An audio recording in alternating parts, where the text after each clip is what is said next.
Hey guys, this is Sonu Alawat. और जैसे कि आपको पता ही है, यूपीएसआई एग्जाम की ऑफिशियल डेट अनाउंस हो चुकी है।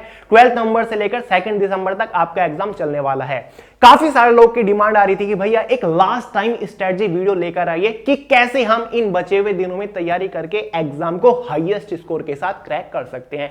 तो फाइनली कंप्लीट डिटेल स्ट्रेटजी आपके साथ शेयर करने वाला हूं, जिसके बाद आप अपने एग्जाम को 350 प्लस स्कोर के साथ क्रैक करके आओगे। अब इसके बाद जिन लोगों के दिमाग में यह चीज आई है कि भैया क्यों मजाक कर रहे हो, 10 दिन के अंदर कोई किसी एग्जाम को हाईएस्ट स्कोर के साथ कैसे क्रैक कर सकता है, तो ये आप बोल रहे हो वैकेंसी मार्च मंथ में आई थी और आज लगभग 7 महीने से ज्यादा हो चुका है। और अगर इतने टाइम के बाद कोई स्टूडेंट फुल कॉन्फिडेंस के साथ ये ना बोल सके कि इस बार तो एग्जाम को 100% क्रैक करके आऊंगा, तो यार यूपीएसआई क्या, आप किसी भी एग्जाम को क्रैक नहीं कर सकते। ये एक यूनिवर्सल ट्रूथ है। इसलिए फ्रेंड्स, स्ट्रेटजी डिस्कस करने से पहले आपको एक चीज समझाना चाहूंगा।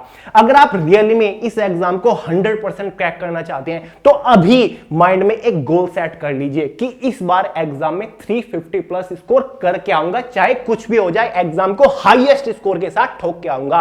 और ये चीज अब से लेकर जब तक आप एग्जाम देकर बाहर नहीं निकल आते तब तक आपके माइंड में बार बार रिपीट होती रहनी चाहिए। इससे फ्रेंड्स आपके अंदर एक जबरदस्त कॉन्फिडेंस बिल्ड होगा, आपकी परफॉर्मेंस में जबरदस्त इंप्रूवमेंट आएगी।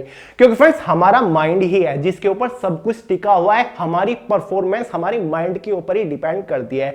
मान लीजिए अगर आपकी तैयारी बहुत ही जबरदस्त लेवल की है और एग्जाम से 5 मिनट पहले आपके माइंड में यह चीज आ गई कि यार अगर एग्जाम बहुत ही टफ हुआ तो क्या होगा, अगर मैं डिस्क्वालीफाई हो गया तो क्या होगा, यहां पर तो बहुत पढ़े लिखे स्टूडेंट आए हैं, इतना कंपटीशन है, मेरे हिसाब से मैं एग्जाम को क्रैक नहीं कर पाऊंगा, वहीं आप एग्जाम में डिस्क्वालीफाई हो जाओगे। और अगर आपकी तैयारी बिल्कुल भी नहीं है लेकिन कॉन्फिडेंस आपका जबरदस्त लेवल का है कि एग्जाम को क्रैक करके आना है, आखिरी दम तक माइंड में गोल सेट कर रखा है, 350 प्लस स्कोर करना है, फिर आपकी परफॉर्मेंस ऑटोमेटिकली जबरदस्त लेवल की निकल के आएगी। क्योंकि फ्रेंड्स ये माइंड है यार, इसको बहुत ही समझा के रखना पड़ता है।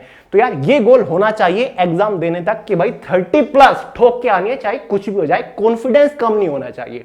क्लियर है, यही समझाना चाहता था। तो चलिए यार एक बार इस स्ट्रेटजी को डिस्कस कर लेते हैं, जितना भी टाइम आपके पास है। सबसे पहले तो फ्रेंड्स, अब तक अगर आप डेली 3, 4, 5 घंटा पढ़ रहे थे तो उस टाइम पीरियड को थोड़ा सा बढ़ा दीजिए, क्योंकि 10-15 दिन ही ज्यादा मेहनत करनी है। 4-5 से लगभग 8-9 घंटा डेली प्रिपरेशन को देना शुरू कर दीजिए, क्योंकि फ्रेंड्स एग्जाम से 10-15 दिन का पहला ही वो टाइम होता है जब इफिशिएंसी जबरदस्त निकल के आती है। ठीक है, कंसंट्रेशन बहुत बढ़िया बनता है प्रिपरेशन पे, फोकस बहुत बढ़िया बनता है। तो इस टाइम को वेस्ट मत करिएगा, ज्यादा से ज्यादा प्रिपरेशन के ऊपर टाइम दीजिए। साथ ही पॉइंट नंबर फर्स्ट है हमारा डीप रिवीजन। सबसे पहला काम आपका यह है कि पूरे सिलेबस को सब्जेक्ट वाइज बहुत ही डीप तरीके से रिवीजन मार दीजिए। चाहे आपका कोई भी टॉपिक कवर हुए बिना रह गया हो, आपकी कोई भी क्लास रह गई हो, लेकिन सबसे पहला काम आपका रिवीजन करने का ही है।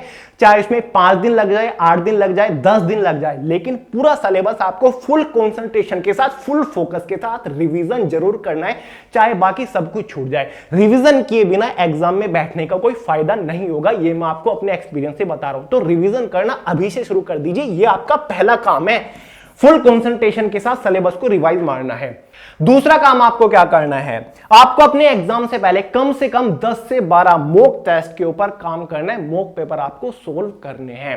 फ्रेंड्स अगर आपने मॉक पेपर के ऊपर ऑलरेडी काम कर रखा है तो पहला टारगेट आपका डीप रिवीजन करने का रहेगा। लेकिन अगर आपने रिवीजन भी अभी तक नहीं किया और आपने मॉक पेपर के ऊपर भी काम नहीं किया, तो आपको डीप रिवीजन भी साथ साथ करते हुए चलना पड़ेगा और उसी के साथ साथ कम से कम 10 से 12 मॉक पेपर आपको अपने एग्जाम से पहले सोल्व करने पड़ेंगे। इनके ऊपर बहुत ही अच्छे तरीके से काम करना पड़ेगा। अब टाइम को भाई कैसे भी मैनेज करिए, डेली 8 घंटा पढ़िए, 10 घंटा पढ़िए, 12 घंटे पढ़िए, कुछ भी करिए, लेकिन रिवीजन के साथ साथ आपको 10 से 12 मॉक पेपर के ऊपर काम करना पड़ेगा। अगर आपने ये काम अभी तक नहीं किया है, अभी मार्केट में जाइए, यूपीएसआई के आपको ऑफलाइन मॉक टेस्ट मिल जाएंगे, ऑनलाइन बहुत सारी जगह आपको मॉक टेस्ट मिल जाएगी। लेकिन अगर आपने मॉक टेस्ट के ऊपर काम कर लिया ना, तो आपकी जो परफॉर्मेंस है ना, वो ऑटोमेटिकली बहुत ही बढ़िया लेवल की हो जाएगी। ये काम आपको जरूर करना है। कम से कम एक मॉक के ऊपर 2.5 घंटा आपको देने हैं। वैसे तो 2 घंटे में आप सोल्व कर लोगे, लेकिन 30 मिनट उसको अच्छे से चेक करने में लगाइए। देखिए क्या क्या गलतियां मैंने छोड़ दिया और उनको टाइम रहते सुधारने की कोशिश करिए, क्योंकि फ्रेंड्स एग्जाम में आपको 2 घंटे में 160 क्वेश्चन सोल्व करने हैं। और क्वेश्चन भी वे जहां पर 40 क्वेश्चन मैथ्स के होंगे, 40 रीजनिंग के होंगे और साथ ही 40 जीके और साथ ही कॉन्स्टिट्यूशन लॉ के होंगे, जहां पर आपको दिमाग लगाने की कोशिश करनी पड़ती है, जहां पर आपको सोचना पड़ता है, जो कि टाइम कंज्यूमिंग सेक्शन है। तो भाई चैलेंजिंग सेक्शन आपका बन सकता है, इसलिए इस चैलेंज को आपको क्रैक करना ही होगा। और हां, इस बचे हुए टाइम में मॉक पेपर के ऊपर आपको किस तरीके से काम करना है, किस टेक्निक से आपको मॉक लगाना है ताकि ज्यादा बेनिफिट हो सके, वो मैं आपको आगे बताऊंगा, इसलिए वीडियो को देखते रहिए। थर्ड पॉइंट है हमारा फोकस सेक्शन। अब देखिए, इतने से टाइम के अंदर चारों ही सेक्शन को फोकस करने तो इम्पॉसिबल है और करने की जरूरत भी नहीं है।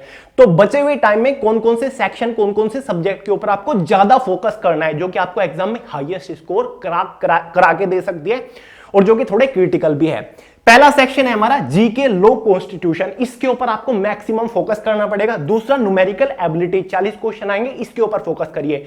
रीजनिंग हिंदी के ऊपर अलग से फोकस करने की जरूरत नहीं है इन बचे हुए दिन में। और इन दोनों सेक्शन के ऊपर भी एक तरफा फोकस नहीं करना कि शुरू से सिलेबस उठाया और पढ़ना शुरू कर दिया, नहीं। आपको मैंने लिखा हुआ है only focus on selective and ignorable topic and questions type. मान लीजिए जीके वाला सेक्शन है, इसके अंदर देखिए कौन से इग्नोरेबल टॉपिक है, जो आपके टॉपिक वीक रह चुके हैं या फिर कवर हुए बिना रह गए हैं, जिन टॉपिक से रिलेटेड कॉन्सेप्ट क्लियर नहीं है, जिन टॉपिक को आप हमेशा छोड़ के चले जाते हो कि यार ये मुझे समझ नहीं आता, छोड़ देता हूं, एग्जाम में 1-2 क्वेश्चन ही तो कटेगा।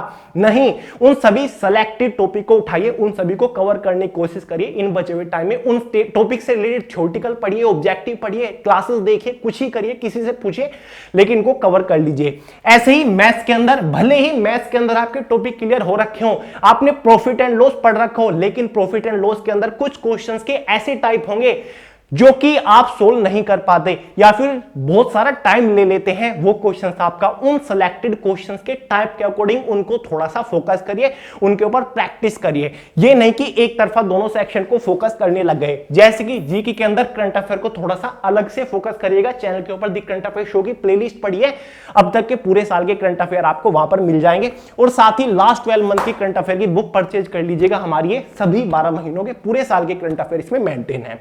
पॉइंट नंबर 4 है, बहुत ज्यादा इंपॉर्टेंट है, इसलिए ध्यान से समझिएगा। How to attempt question paper and negative attemptation, 2 अलग अलग पॉइंट है। अब एग्जाम में नेगेटिव मार्किंग तो है नहीं, लेकिन नेगेटिव अटेम्प्टेशन का यहां पर मतलब कुछ और है, मैं आपको समझाता हूं। देखिए फ्रेंड्स, सबसे पहला टारगेट तो आपको यही बनाना है, चाहे कुछ भी हो जाए, एग्जाम में एक भी क्वेश्चन छोड़ के नहीं आना।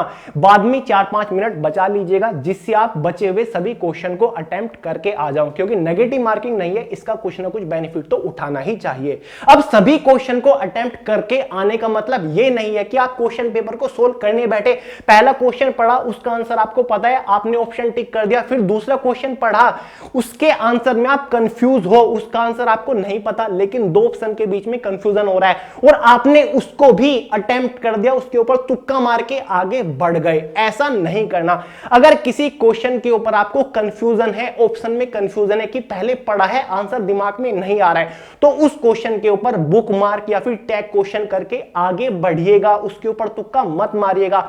उसी क्वेश्चन के ऊपर क्वेश्चन पेपर को सोल्व करते टाइम तुक्का मारिएगा जिसको आपने कभी पढ़ा ही ना हो, जिसका आंसर आपको बिल्कुल भी पता ही ना हो कि भाई 4 ऑप्शन है, मुझे नहीं पता और ना ही ये मेरे माइंड में आएगा, तो उसके ऊपर तुक्का मार के आप आगे बढ़िए। बाकी जिन क्वेश्चन के ऊपर कंफ्यूजन है उनको बाद के लिए छोड़ दीजिएगा, क्योंकि ऐसा होता है क्वेश्चन को पेपर को आप सोल्व कर रहे हो और कोई क्वेश्चन छोड़ा हुआ है तो वो माइंड में आपके घूमता रहता है और उसका आंसर आपके माइंड में क्लिक कर जाता है, बहुत ज्यादा चांसेस होते हैं। इसलिए क्वेश्चन पेपर को इस तरीके से अटेम्प्ट करते हुए मत चलिएगा।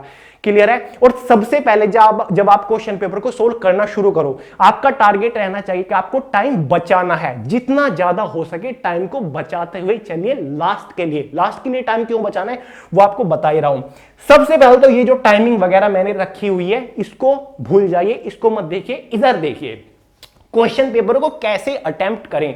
4 सेक्शन आपके पास हैं। अगर क्वेश्चन पेपर में मिक्स सेक्शन नहीं आए, सेक्शन वाइज क्वेश्चन पूछे गए, तो सबसे पहले आपको जनरल नॉलेज और लॉ कॉन्स्टिट्यूशन को अटेम्प्ट करना है। 40 क्वेश्चन सबसे पहले इसके अटेम्प्ट करिएगा, क्योंकि ये सेक्शन सबसे लेस टाइम कंज्यूमिंग है। यहां पर कोई कैलकुलेशन नहीं करनी, कोई लॉजिक नहीं लगाना, क्वेश्चन पढ़ा, आंसर पता है तो टिक करके आगे बढ़ गए, ठीक है। और सबसे जरूरी बात, अगर किसी क्वेश्चन का आंसर नहीं पता तो उसके ऊपर बैठ के सोचना नहीं है कि यार इसका आंसर ये था, ये हो सकता है, मैंने उस दिन पढ़ा था। किसी भी क्वेश्चन के कैलकुलेशन में नहीं उलझना। पता चला 3-4 मिनट आप कैलकुलेशन में उलझे हुए और टाइम आपका ऐसे निकल गया। अगर कोई क्वेश्चन लेंथी हो रहा है बहुत ज्यादा, तो उसके ऊपर बुक मार्क करके या फिर टैग क्वेश्चन करके आगे बढ़ जाइए, क्योंकि आपके पास 120 मिनट ही है जहां पर आपको 160 क्वेश्चन सोल्व करने हैं। क्लियर है? तो क्वेश्चन के ऊपर टाइम वेस्ट नहीं करना। ये लेस टाइम कंज्यूमिंग है, तो सबसे पहले इसको सोल्व करिए। दूसरे नंबर के ऊपर आपको जनरल हिंदी लेना है। ये भी लेस टाइम कंज्यूमिंग है, ये टाइम आपका नहीं लेगा, इसलिए पहले इसको सोल्व करिए। मोदी जी ने एक इंटरव्यू में बोला था कि एग्जाम में पहले वो प्रश्न हल करने चाहिए जो कठिन हो। उन्होंने ये गलत कहा था। एग्जाम में आपको पहले वो क्वेश्चन हल करने चाहिए जो कि इजी हो, लेस टाइम कंज्यूमिंग हो, जो कि आपका कम टाइम कंज्यूम करें। काफी सारे लोग यही गलती कर देते हैं, पहले रीजनिंग या फिर मैथ्स को सोल्व करने लग जाते हैं। अब मैथ्स बहुत टाइम कंज्यूमिंग है, आपको क्वेश्चन में कैलकुलेशन करनी पड़ती है, लॉजिक लगानी होती है, फॉर्मूले लगाने होते हैं, और कैलकुलेशन में आप इस कदर उलझ जाते हो, आपको पता नहीं चलता कब आपके 20-25 मिनट मैथ्स के ऊपर ही वेस्ट हो गए। तो पहले जो टाइम कंज्यूमिंग नहीं है सेक्शन, उसको लीजिए। तीसरे नंबर पर आप रीजनिंग को सोल्व कर सकते हैं, टाइम लेता है लेकिन मैथ से कम लेता है। और चौथे नंबर पर आप न्यूमेरिकल एबिलिटी को ले सकते हैं। इन दोनों के बीच में आप स्विच भी कर सकते हो। अगर आपको लगता है कि मैथ्स मेरा ज्यादा अच्छा है रीजनिंग से, तो आप मैथ्स को पहले सोल्व कर लीजिए और रीजनिंग को सोल्व कर लीजिए। बाकी आपके ऊपर डिपेंड है, आप पूरे क्वेश्चन पेपर को किसी भी तरीके से सोल्व कर सकते हो। और अगर एग्जाम में क्वेश्चन मिक्स आ गए, फिर भी आपको यही कॉन्सेप्ट आजमाना है, जैसे कि जीके के क्वेश्चंस को टारगेट कर लीजिए। सबसे पहले फटाफट उनको लगाते चलिए, फिर नीचे से आ जाइए क्वेश्चन को अटेम्प्ट करते हुए, फिर ऊपर से जाइए। काफी सारे लोग ये लॉजिक भी लगाते हैं, ठीक है। तो इस तरीके से चलना है। अब शुरुआत में मैंने बोली थी, जब मैं मॉक टेस्ट लगाने को बोल रहा था, कि किस तरीके से आपको मॉक टेस्ट लगाना है इन 10-15 दिनों के अंदर, मॉक पेपर के ऊपर किस तरीके से काम करना है। तो ये जो टाइमिंग वगैरह मैंने लिखी हुई है, ये मॉक पेपर के लिए भी है और एग्जाम में भी आप इसको अप्लाई कर सकते हो। अब देखिए, इस वीडियो को देखने के बाद ही 1-2 मॉक पेपर के ऊपर काम करने की कोशिश करिए। 4 सेक्शन आपके पास होते हैं, तो आपको टाइमिंग के अकॉर्डिंग टाइम स्लॉट्स में डिवाइड कर लेना है। कि जनरल अवेयरनेस के क्वेश्चन आप मॉक पेपर में सोल्व कर रहे हो, तो आपको टारगेट करना है कि 15 मिनट के अंदर, कम से कम 15 मिनट, ज्यादा से ज्यादा, ठीक है, सॉरी, ज्यादा से ज्यादा 15 मिनट के अंदर मैं क्वेश्चन सोल्व कर लूं। इससे ज्यादा आपको जीके के अंदर टाइम नहीं लगाना। प्रैक्टिस करते टाइम आपको ये करना है, ठीक है, प्रैक्टिस जब आप कर रहे हो। उसके बाद जनरल हिंदी के ऊपर मैक्सिमम 20 मिनट का टाइम आपको देना है। 20 मिनट के अंदर 40 क्वेश्चन बहुत ही अच्छे से सोल्व कर लोगे। उसके बाद रीजनिंग को आप 30 मिनट दीजिए। 30 मिनट 40 क्वेश्चन के लिए बहुत ज्यादा है।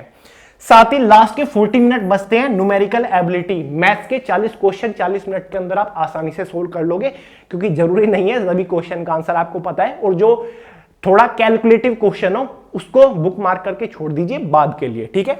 तो ये आपने प्रैक्टिस की। मॉक टेस्ट आप लगा रहे हो घर पे एग्जाम से पहले, तो ये टाइम स्लॉट लगा के चलिए मोबाइल के अंदर। आप जीके के क्वेश्चन सोल्व कर रहे हो तो 15 मिनट का टाइम लगा लीजिए, प्रैक्टिस करिए। क्या आप जीके के क्वेश्चन 15 मिनट में सोल्व कर पा रहे हो? ऐसे ही देखिए, क्या आप 20 मिनट के अंदर हिंदी के क्वेश्चन सोल्व कर पा रहे हो? ऐसे आपको प्रैक्टिस करनी है, ठीक है। इससे आपकी स्पीड निकल के आएगी, ठीक है। जीके के क्वेश्चन को सोल्व करने की स्पीड आएगी, मैथ्स के अंदर सोल्व करने की स्पीड आएगी, क्योंकि भाई 160 क्वेश्चन 120 मिनट में सोल्व करनी है। एक बड़ा चैलेंज आपके सामने बन सकता है, इसलिए जरूरी है कि पहले ही आप कर लो, ठीक है। आप इसके ऊपर प्रैक्टिस कर लो और एग्जाम में आपकी हैबिट ऐसी बन जाएगी कि आप जीके क्वेश्चन बहुत ही स्पीड से सोल्व कर लोगे। आपको पता नहीं चलेगा, 15 मिनट के अंदर ही आप जीके क्वेश्चन सोल्व करके बैठ जाओगे, ठीक है। टाइम ऑटोमेटिकली बचता चलेगा, क्योंकि इस टाइम स्लॉट के ऊपर आपने प्रैक्टिस कर रखी है। भले ही क्वेश्चन मिक्स क्यों ना आ जाए एग्जाम में, फिर भी आपका यही टाइम स्लॉट पीछे बैकवर्ड में काम करता रहेगा, क्योंकि आपने प्रैक्टिस कर रखी है इस चीज के ऊपर। अब इस टाइम स्लॉट के अकॉर्डिंग अगर आप चल रहे हो, तो टोटल क्वेश्चन पेपर आप 105 मिनट के अंदर सोल्व कर लोगे, यानी कि 15 मिनट अब भी आपके पास बचेंगी। अब इन 15 मिनट में क्या करना है? 15 मिनट आपके पास बच गई।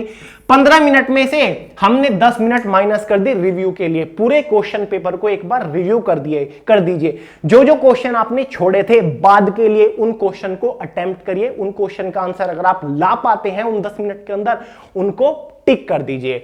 10 में से 5 मिनट बचते हैं, इन 5 मिनट को आप अपने अकॉर्डिंग यूज कर सकते हो।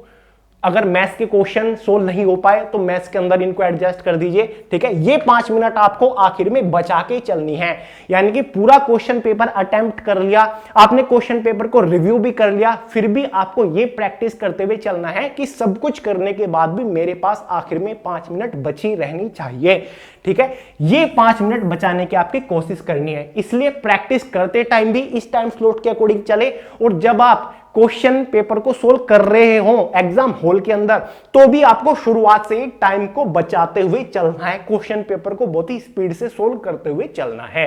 किसी भी क्वेश्चन के ऊपर बैठ के उसका आंसर सोचने की जरूरत नहीं है, किसी भी क्वेश्चन की कैलकुलेशन में बहुत ही लंबे टाइम तक उलझने की जरूरत नहीं है, समझ गए।